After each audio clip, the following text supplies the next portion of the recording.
All right, good morning. It's July 12th, 2024. This is the Public Health and Safety meeting. I'm Jean Borak, Chair of Public Health and Safety. We have Mike Samuelson here at the meeting. We also have Cindy Rickers on Zoom, Mayor Andrea Deutsch, and Ben Pepe with Benoni. and Jeff Eldon, Public Works. I will start with the first item on the agenda, which is approval of minutes for June. I will move to approve the minutes of the Public Health and Safety Committee for May 10th, 2024. Can I get a second? And all those in favor? Minutes are approved. There are no presentation items and no action items. So we'll move on to discussion items. Agenda item 4.1, single-use product ordinance update. So this is regarding the amendment to the single-use product ordinance, which will go into effect September 3rd. And the amendment expands restrictions on single-use products to now include polystyrene products and non-recycled paper bags, and also requires businesses to now charge a 10-cent minimum fee for compliant recycled paper bags and for plastic utensils. And so, just to get an update on communications, Alan, can you provide any, have we reached out to the Narberth Business Association? I know that you and Mayor Deutsch were visiting the businesses, right? Yeah, Has that begun? so we're visiting, so I do have the flyers and I can drop some. It's been so hot. I visited about like half of the downtown businesses so far. Okay. And we can continue to do that. I'm happy to help disseminate. I think if you haven't already, get one to Ed Ridgway so he can do it electronically. But you want to give the businesses enough time to go get the whatever kind of bags they will need to help their customers. Right, So you want to give them time to go get it. right. So has that outreach already been made to? No, it'll be taken care of.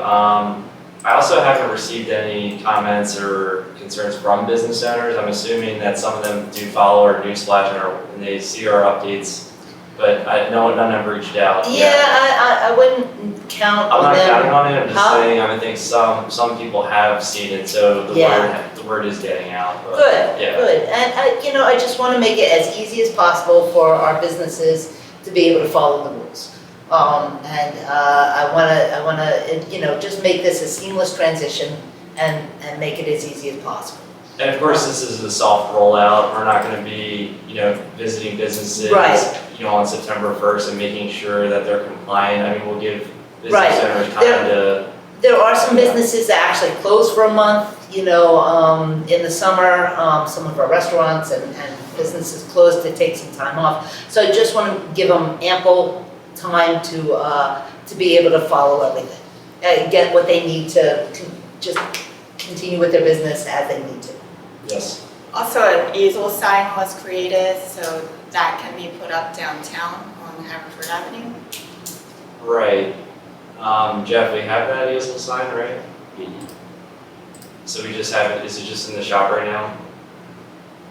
Yeah, we'll get that out shortly. Okay. And I have to say, since Lower Merion has instituted their own ordinance with regard to plastic bags, customers coming in from Lower Merion, which is a lot of people in Narberth, are already getting accustomed to it. So it'll be a pretty easy rollout. Yeah. But just let's do what we can to make it seamless as possible. You also have the 6 kiosks, which all have the flyer with the QR code to scan, so people can go to the website to see the regulations. Terrific. I think we have like 4 different QR codes in our kiosks right It's now. a lot of QR codes, yeah. Yeah. It's a little, we had street sign, over, indulgence, and now we're getting to the point with QR codes. It's getting a little, a lot. But we'll do what we can. Okay.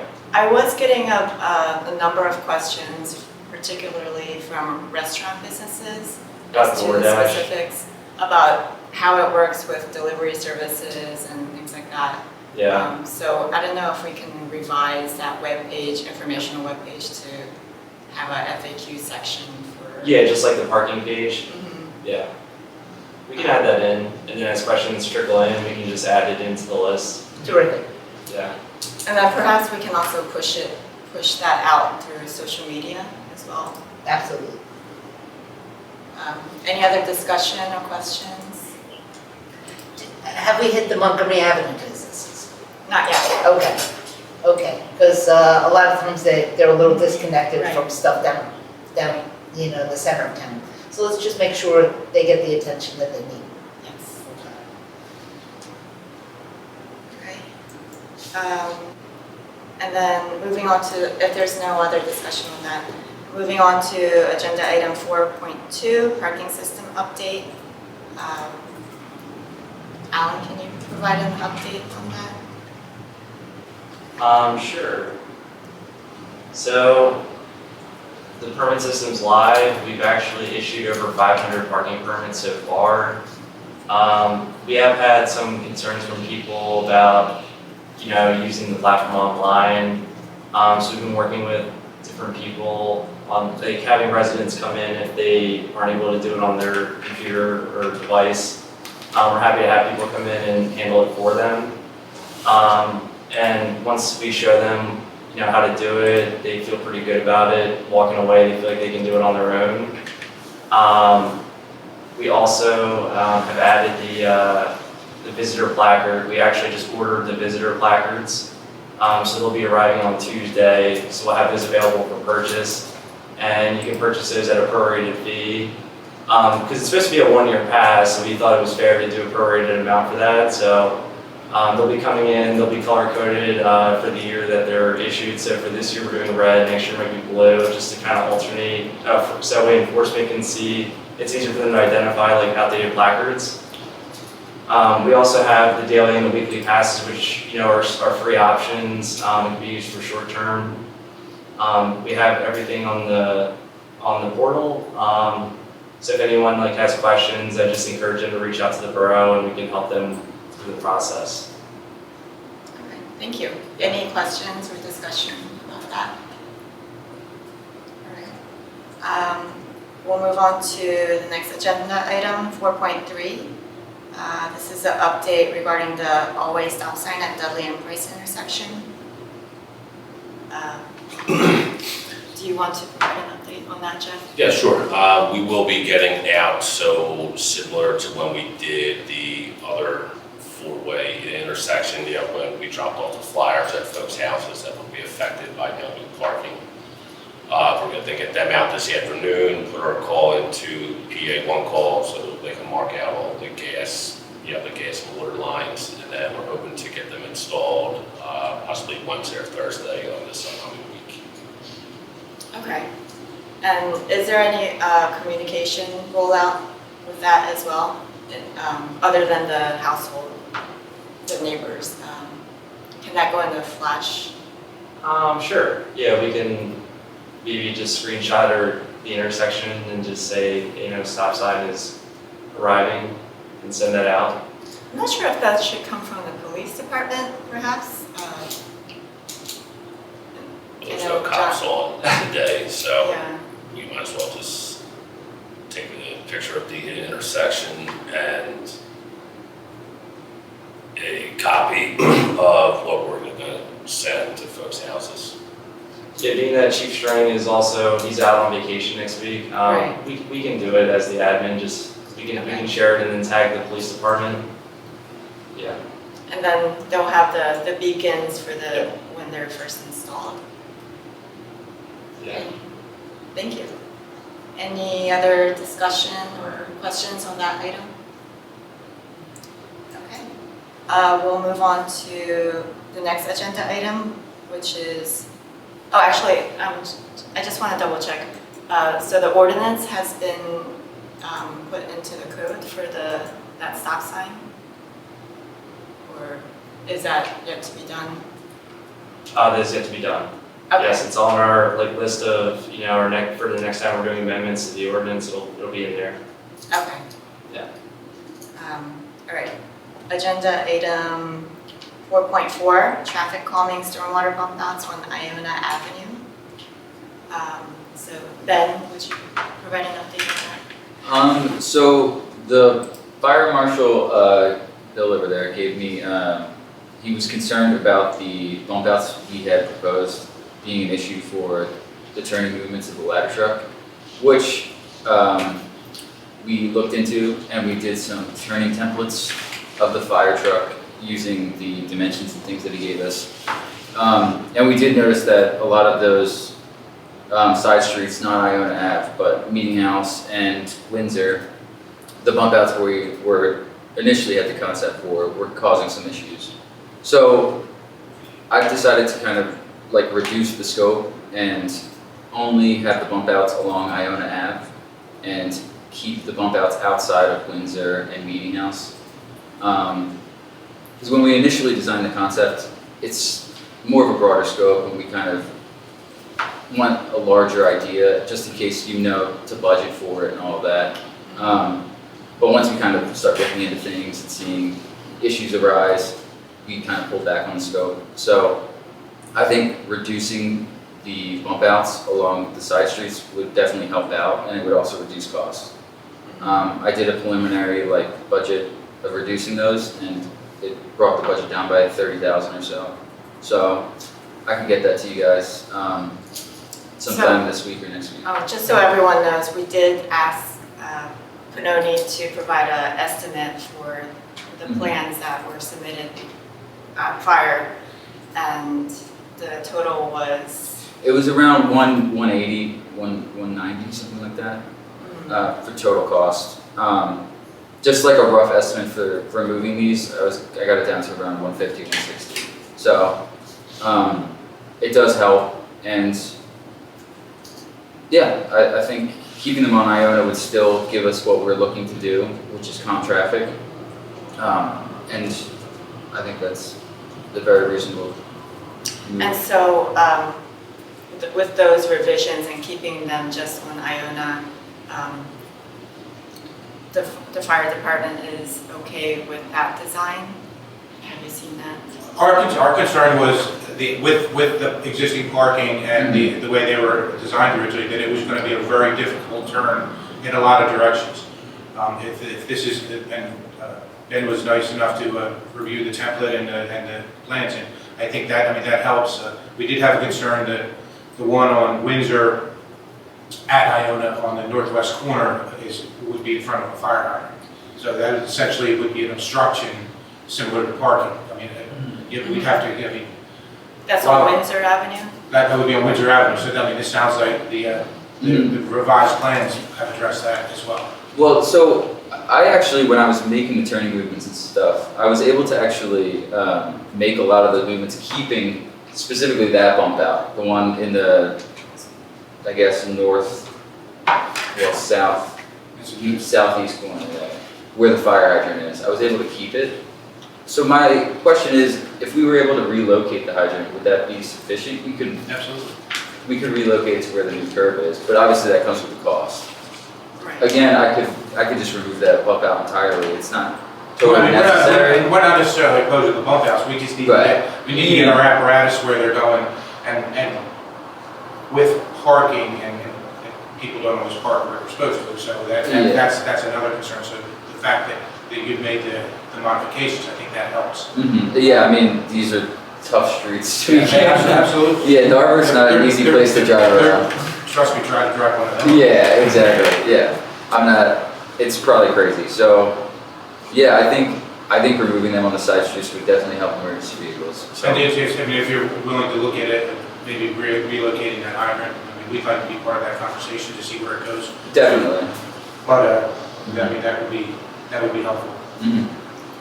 And, can you provide some information on what the expected impact on both the stormwater and speed reduction would be with the plans that you have? I'd have to look into that. I don't have that off the top of my head, but I can look into that. But yeah, obviously this is just, right now it's just kind of like a concept idea with like an aerial image and kind of drawing, ideas over top of it, but we wouldn't really know until we actually get a full survey and are able to see how things actually are out there. I do think, I would like the committee to just kind of review this in detail, and because, number one, it is a significant cost, and I'm sure there may be some grants available. However, I think we need to consider what the actual impact is. I did do some research. According to the PA Traffic Calming Handbook, curb extensions, on average, they reduce speeds by 1 to 2 miles per hour. And then in terms of stormwater management, is that the optimal location for stormwater management? So I think these are all considerations that we have to consider. I mean, I'll be honest with it, just thinking about this cost, I think there's two things that we're trying to achieve. One is stormwater management, which I think my understanding is we're obligated to undertake. So that cost is fixed regardless of where we go. I don't feel like I have a handle on whether the extent of this is really necessary for the traffic calming. And one thing that I guess there's two issues on Iona for traffic. One is speed and one is volume. And, on the volume side, I would like to at least consider reinstating the no left turn off of Windsor during the peak hours, and maybe, as the report said, also in the evening hours, to figure out whether that substantially reduces the volume, because, as you said, this is a really significant cost, and I'm not sure if speed is, Cindy, you live there, so you're gonna be able to tell us, is it speed? Yeah, I can tell you, folks, the no left-hand turn is laughable. Absolutely no one does it. They look at the no left-hand turn and then put their left-hand turn signal on it. So I really think that unless you're gonna have a police officer there at every single moment, that is not a tool that's worth revisiting. Again, Mike, to your point, we have to put these bump outs in. So that is kind of a zero cost. Anecdotally, I would defer to an engineer, and Jeff Eldon here, looking at this map, there is a pool of water that every significant storm we get actually at the top of Windsor on Iona.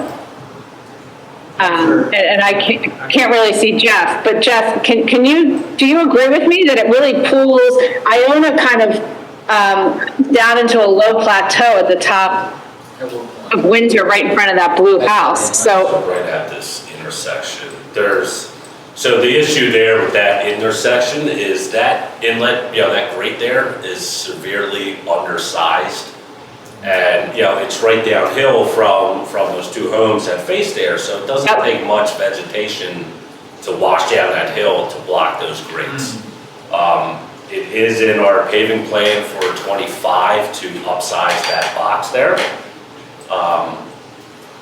But we would like to, just revisit, if there may be a better idea to have a stormwater bump out, similar to the one, because then we're able to have our overflow pipe go right into there.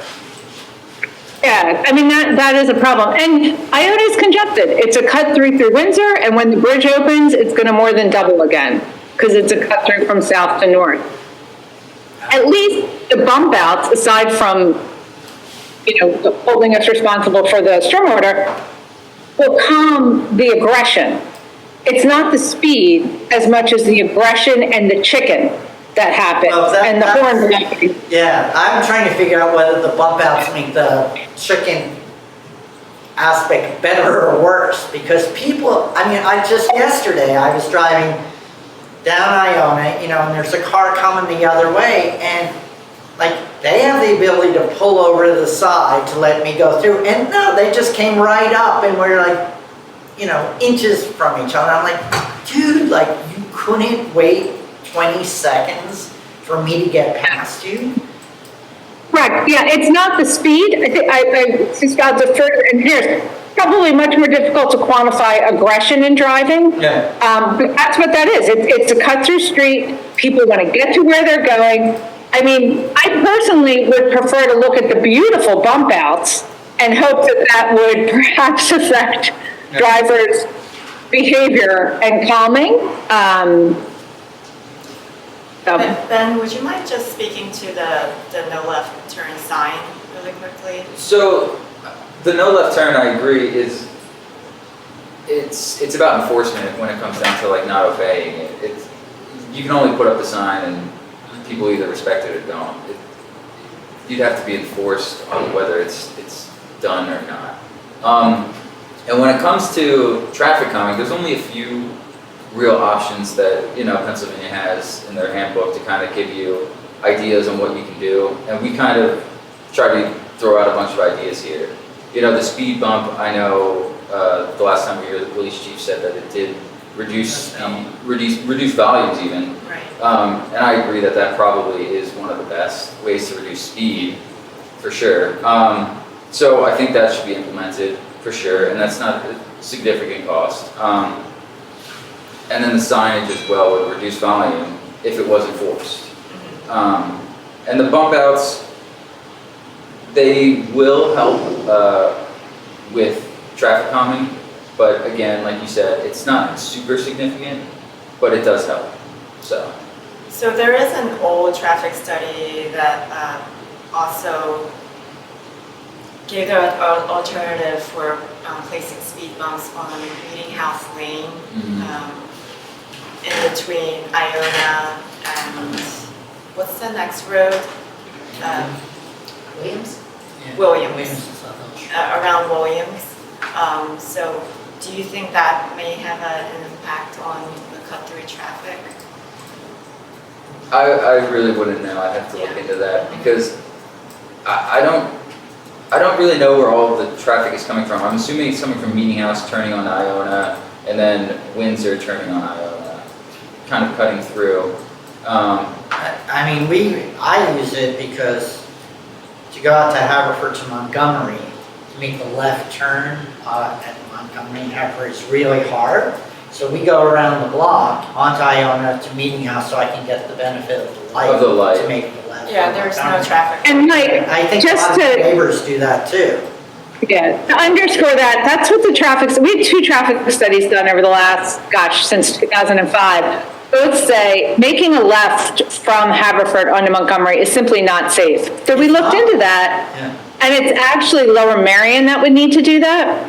So to put that light in. Yeah. So perhaps now this is a good time to put that back on their radar, since we have that grant on Montgomery Avenue, that makes sense. If we're kind of fanning out from Iona, I will say Meeting House does have a speed issue. Meeting House is the longest road in Iona that is uninterrupted. That is a major issue. We have talked about that again since 2005 in my involvement in this, is how do you break that up? There's no natural stop sign, there's no natural crosswalk. We talked about center median gardens to slow folks in. If we wanted to try another speed hump, I think Meeting House is most certainly a place to do that. And there's several dated traffic studies that suggest the same. My only concern with the no left-hand sign, it did not work. And former administration said, oh, we put up the left-hand sign, you're fine, and then walked away. And really, did not solve the problem. So I would just encourage this council and staff to, really assess whether or not it works if we're going to revisit that tool. I have another thought, which is, should we also be, the traffic patterns could really change once that construction in the Rite Aid lot changes. The bank's going to be out there, there's going to be obviously residents living up there. I suspect the volume coming down, well, both going up to that development and coming down from that development is going to probably increase the traffic even more. So, your old traffic studies might be a little out of date in that regard. I don't know whether we should be waiting and do some observational work at least. So coming Yeah, I mean, out, so coming Mike, out. one of the recommendations that, quite honestly, no one's had the stomach to do was that really Iona should be one way, right? I mean, you think it's a disaster between Windsor and Meeting House? The poor folks down at the 300 block in front of Dance Express and that body shop is absolutely abhorrent that we allow that to happen. Both studies have said if you really want to address it, it should be one way. But like a do not enter from at least that last block, and that will calm some traffic as well, help with that volume. Andrew? Currently, coming out of the parking lot of. You're not You're not supposed to make a I left. see it all the time. Yes, I'm familiar, but, they have a no left turn. Yep. Yeah, Yeah, and. it's amazing to me how many people make. And I get it, but the fastest way to Montgomery, you're right at Montgomery, so you wouldn't be going left to get to Montgomery, which is your main thoroughfare. Yeah, no, it's people coming back into town, like if they're. If they're coming back into town, yeah, that would be an issue. So bringing the discussion back to the bump outs, do you have any thoughts on a temporary bump out to kind of see what the impact is? Meaning it could be quick curb or it could be painted, so we're not making that significant Cost financial upfront. investment. A quick curb could work. They could be installed to see what that does. It's possible. Do you think that might be worthwhile to see if that has a significant impact on speeds or things like that? Yeah. So that's something the committee can. It's a offer. possibility, yeah, to look into. What is the cost of quick curb? This much quicker. How much do you think it would cost? Public Works? I think, last time I think I got an estimate, I think it was like Ballpark. yeah, maybe like 1,500, That's something like that. Right. Yeah. You're largely though with the bump outs trying to cut down on volume, not speed though, right? I thought it would. That, Well, it's theoretically it's supposed to calm down speed, because, it narrows the roadway. Your line of vision, when you narrow the roadway, you kind of inherently slow down a little. Yeah, when we did our traffic counts though, like it was showing that all the speeds were already 25. So if you're just trying to, I guess, mainly cut it down to like 15 or something, is that kind of the goal? Like, I'm trying to understand like what the goal is for speed control. Right, that was one of the residents' complaints. I personally didn't see it, especially when it comes to a lot of, the game of chicken like you were talking about. You can't really speed so much on these roads. If you make it one way, you'll actually be able to speed more because then they'll have cars coming the other way and you can go even faster. That's Yeah. true, that would be a reason to. That's always been one of the critiques of that, Alan, The is one-way you watch it because you'll solve the aggression, but you may increase the speed. Right. Okay. So I think we're still considering the idea, and I think we have more to discuss. But if there's no other discussion on that item, I think we can move on. So you were saying I'm sorry, I lost it. The Haverford and Montgomery, that's the limits of Narberth and Lower Marion, that intersection So Lower is- Marion so you- owns Montgomery Avenue, Okay, but we do own Meeting House Lane up to Montgomery. so you'd have to get them to install that sign, or that signal, Right. yeah. And you may not know that we just got a grant to actually study Montgomery Avenue. We applied for the grant. Or we applied for a grant to study Montgomery Avenue all the way from City Line, Okay, a joint grant with Lower Marion. So maybe that will be a part of it, but I will tell you, I live right there and I never make that left turn. I You're always too go around scared, the corner yeah. onto Iona. My kids won't even get anywhere near that intersection. It's a tough, it's weird because it's at a strange angle and because of the way the cars are coming off of Meeting House with those lights, it's kind of hard to predict. And just a quick point about that traffic signal is that previous traffic study did recommend that as a main solution for reducing the cut-through traffic on Iona. That sounds like it would to me personally, just from hearing you guys talking about it. You guys would know more than I do about actually living here. And you said yourself that you don't even use that, so. I don't make that left turn. It's a scary term. I agree that it would make the traffic along Haverford and anything south of Iona, south of Iona, it would make them go that way towards Montgomery and not have to cut through Iona, so. It's much better. Can I, just one follow-up question. We have 19 more bump outs we have to place. Jeff has confirmed that there is a problem at Windsor and Iona. What's the harm now that we have the turning cleared by the engineer and the fire company? What's the harm in putting the one bump out on Iona? The one bump out? Well, originally we talked about one stormwater bump out. What's the disadvantage of doing that? There's no disadvantage to doing it. Why would we do a temporary one? If we have to do them anyway, it's been identified as a stormwater intersection concern. I think what we're just trying to consider is it the most optimal location for stormwater management there, considering the cost, and I think it needs further review. Okay, I'm just curious, are there 19 other identified spots for the curb bump out? Maybe that's I think what Public Works and Pannoni are working on.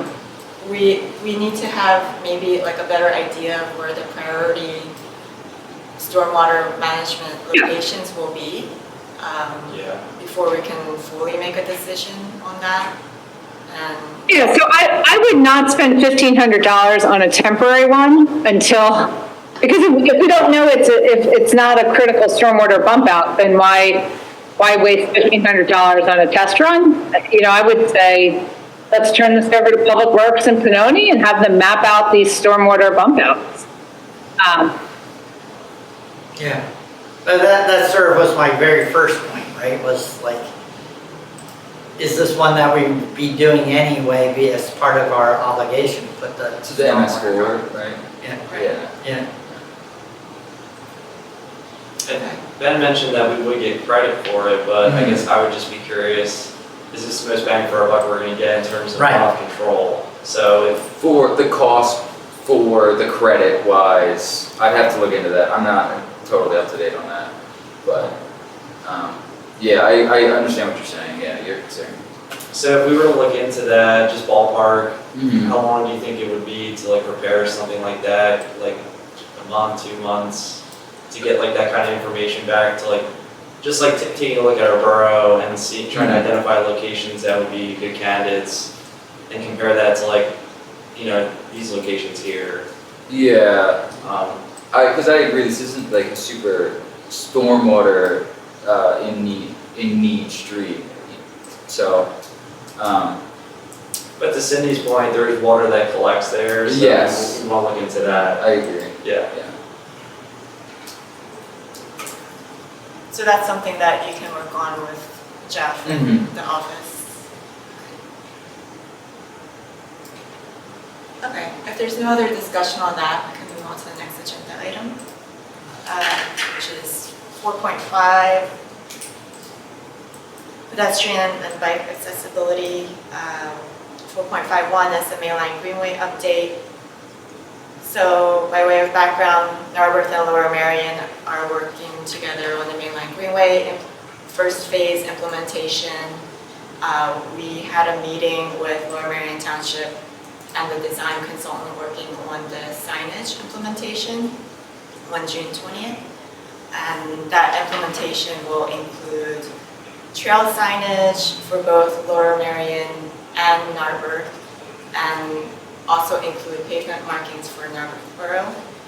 And one of the main things that came out of that meeting, we were providing some design direction, but one of the things that they need direction from Narberth is regarding the Sharrow pavement marking design and whether, so I had actually created a logo branded Sharrow marking that's specific to the mainline greenway. And their question was, is that preferable to a standard MUTCD bike symbol Sharrow? So they asked us to consider that full-size MUTCD bike Sharrows instead of the logo Sharrow, as they may be more recognizable to vehicles that are on the road, to alert drivers that bicyclists are on the road. So I talked to Matt about that. I don't know if you or Cindy have any thoughts on that. We talked about whether maybe we want to alternate the Sharrow markings between the logo and the bike symbol, or just do the bike symbol Sharrow marking because we already have that template as well. And does the logo, like, does it show that it's, like, is there a bicycle on the logo, or is it, like, not? It has the mainline greenway logo on it, but not the bicycle marking. And actually, should I pull the I think image it'd out? be good. Yeah. Let me share my screen. It's a very nice design. And actually, it would help distinguish it from other bike trails. Yeah. I guess you have to weigh that against safety differential. Yeah, Jean, I gotta say, you're the graphic designer and the biking expert. I'm gonna defer to you on this one. Yeah, that was kind of my gut. Yeah, whatever you recommend. Maybe the alternating kind of makes sense,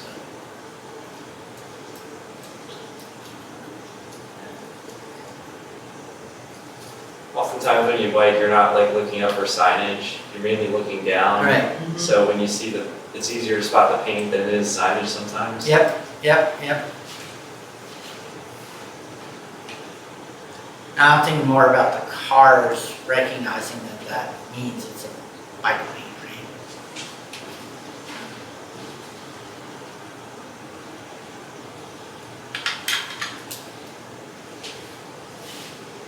So this right here is what the design firm presented in terms of the trail signage. So this is what will be installed at, I think it's a total of 3 intersections. So it's at the intersection of Woodside Avenue and Wynwood Road, and then Woodside Avenue and Narberth Avenue, and also at Rockland and Woodside. So there's 3 different signs here. The largest one, the first one right here, these are just at the trail heads, so that would not apply to Narberth. And then the second one is a medium sign, and which will include the logo, directional wayfinding, and also a sign to show where the train station is and the business district is. So this would apply for Narberth Avenue and Woodside Avenue intersection. We could have arrows pointing to the Narberth downtown district so that people on the bicycle route would know where that is. And then the remainder of the wayfinding is just these, which are, it just tells you which way to go.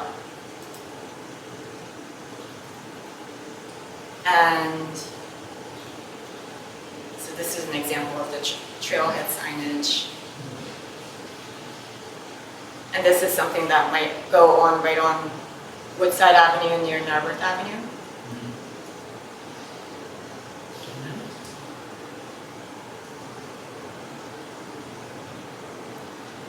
So there, and these were some, they had offered some alternative, design alternatives. one being 2 different signs for the Mainline Greenway wayfinding, and the other having a combination on one sign like this.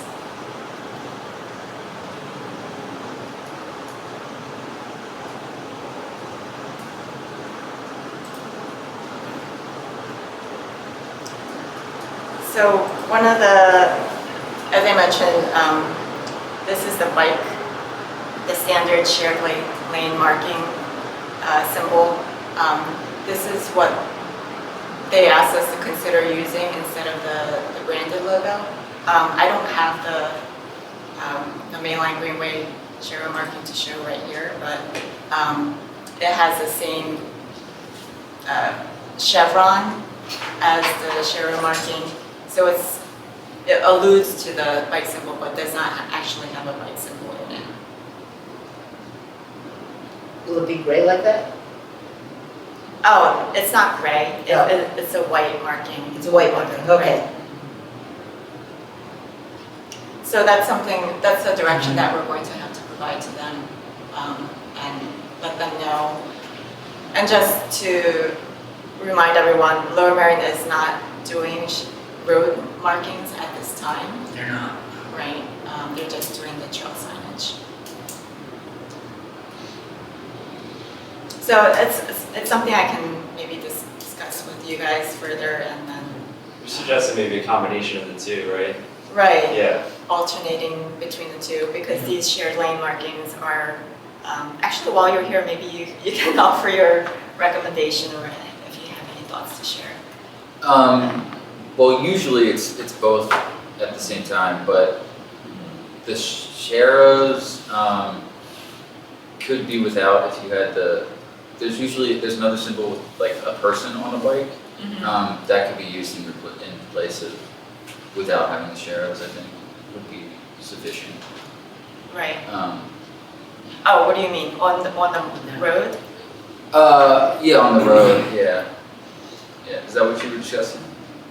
So it's a question of, do we use this standard Sharrow or a logo marking that I had designed, and it does not have the bike symbol in there. Oh, okay. It has the Mainline Greenway logo, which is, And you're placing them on signage, correct? yes, there will be signage, but they will be spaced far apart. So one of the concerns that we had was when bicyclists are on the road and wayfinding, they're looking mainly on the road, not necessarily At the on signs, at yeah. the signs. So it would, in terms of wayfinding, we think that it will be more effective to have it on the road. And so that's why we're pushing to have the road markings as well as the trail signage. I would agree to have, both would be preferred. Right. But yeah, the road markings would be a better improvement for sure. But if you're going with the signage, I think having the actual symbol, the METCD symbol, would be, it's universally known, or it's supposed to be universally known. I think would be a better idea to have that on there, Okay. just because that's what, yeah. And what do you think about alternating? So, One on road, one Right. on one sign. well, no, I mean, Oh, on the road, alternating between the logo and then a standard Sharrow. Do you think that would be confusing, or do you think? I don't think that would be terribly confusing now. It depends how far spaced they are. Right. But yeah, I don't think it would be terribly confusing. So the standard spacing is 250 feet Mhm. apart. So it could be a logo marking and then And then, the Sharrow. and then the next one would be a road. Right. I think that's sufficient.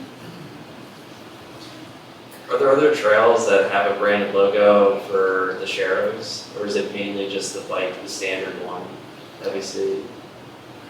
I'm trying to think if I've ever seen like a branded logo Sharrow.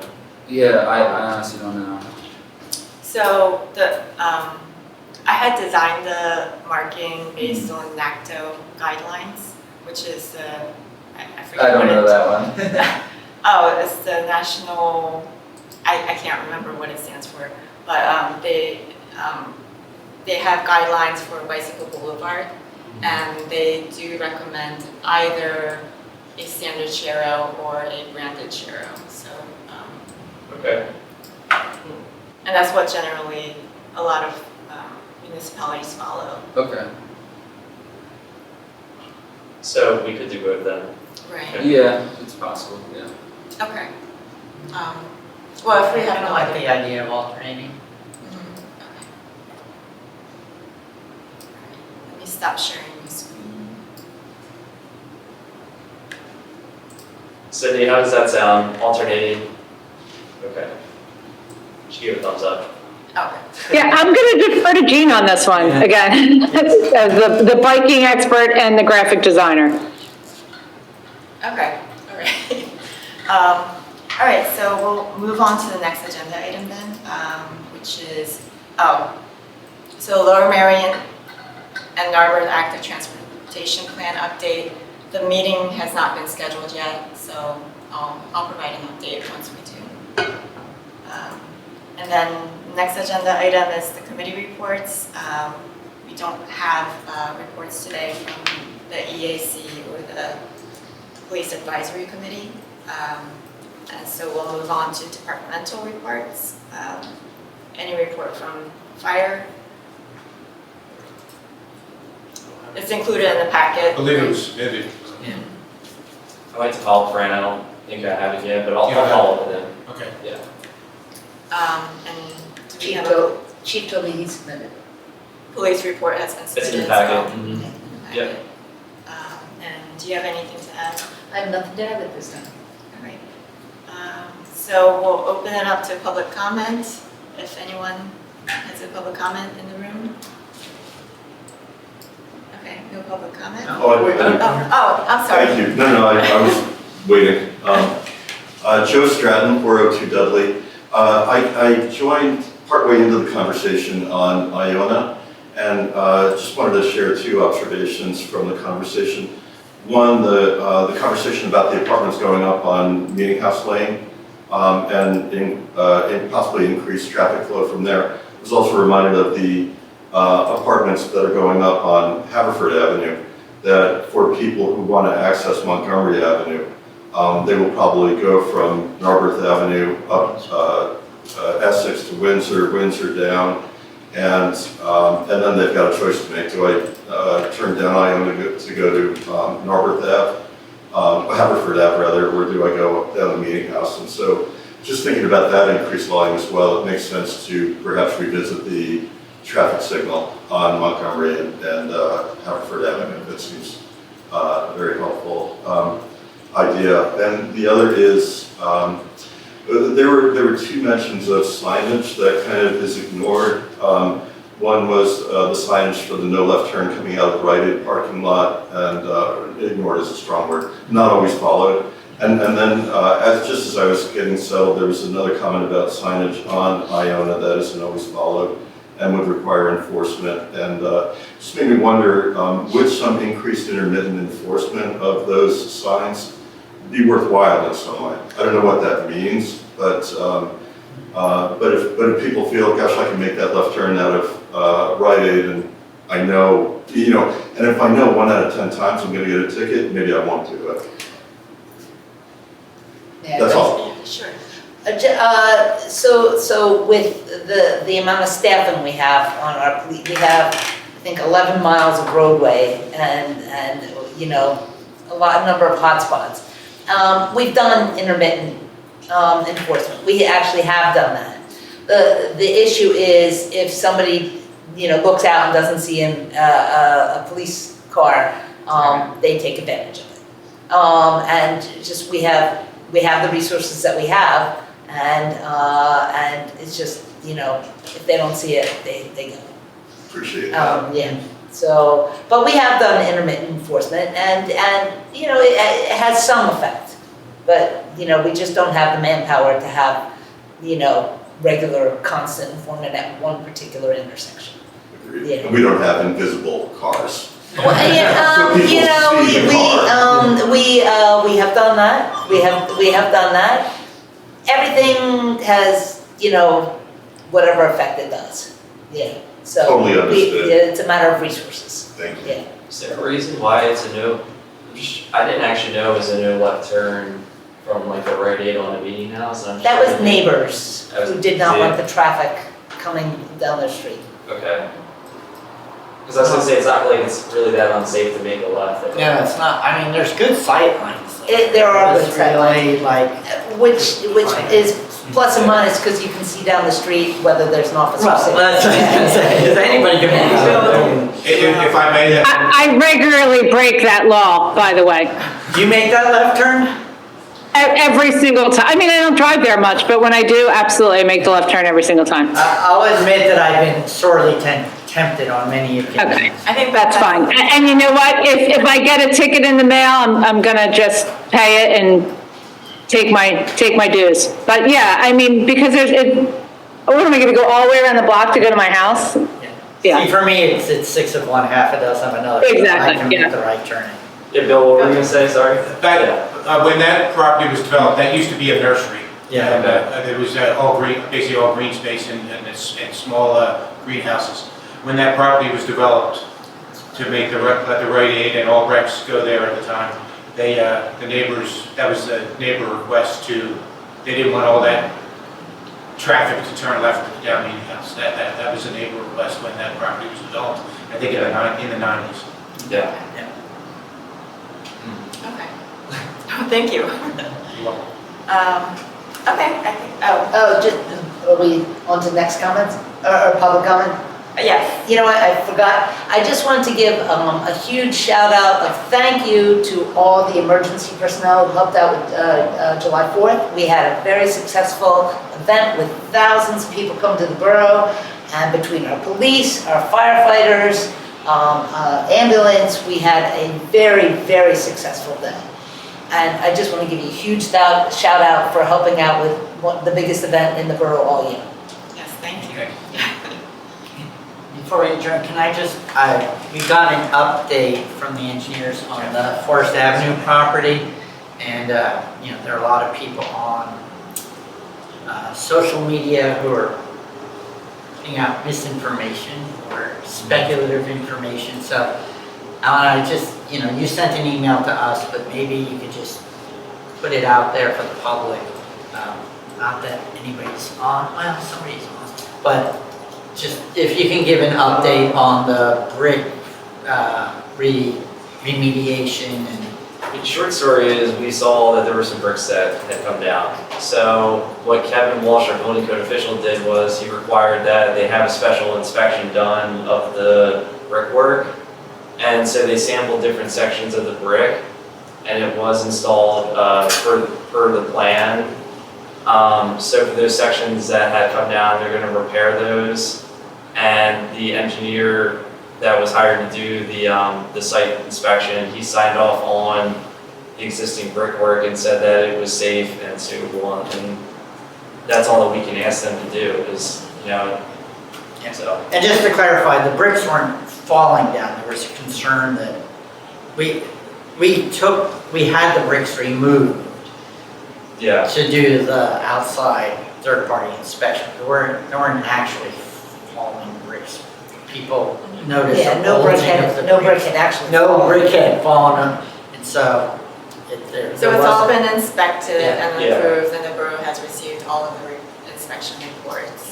Yeah, this was, we went above and beyond because typically this inspection isn't required, but we just thought, it's important and we want to make sure, so we asked them to do that and they were able and had it done, so. Yeah. So it is perfectly safe. Yes. Yes, thank you. Great, thank you. With that, I will take a motion to adjourn. I moved to adjourn. second. All those in favor? Meeting is adjourned at 10:54 a.m. Thank you. All right, thank you. Bye, folks. Have a good one. Bye. Safe drive back.